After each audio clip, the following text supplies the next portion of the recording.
Ford has once again filed a trademark application for the Splash name with the United States Patent and Trademark Office.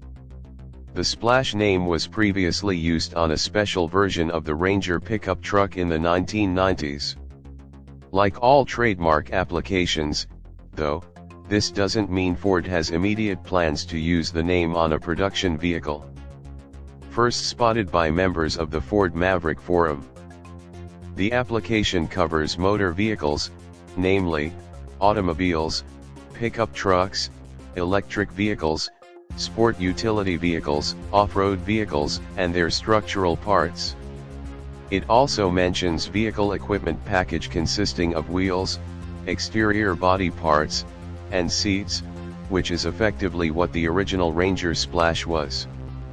If that seems a little vague, it's because automakers often file trademark applications to protect names for possible future use, without having specific short-term plans for those names. That seems to be the case here. Trademark applications are intended to protect new phrases, designs, or symbols but aren't necessarily an indication of new business or product plans, Ford spokesperson Don McKenzie told Motor Authority when asked about the filing. Application filings like this are fairly common.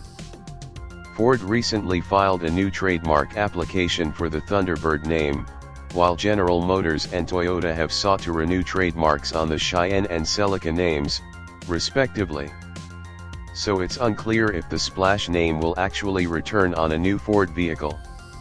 It would be interesting to see Ford exploit 1990s nostalgia and launch a new Ranger Splash, though, or perhaps even a Splash version of the recently unveiled Maverick pickup.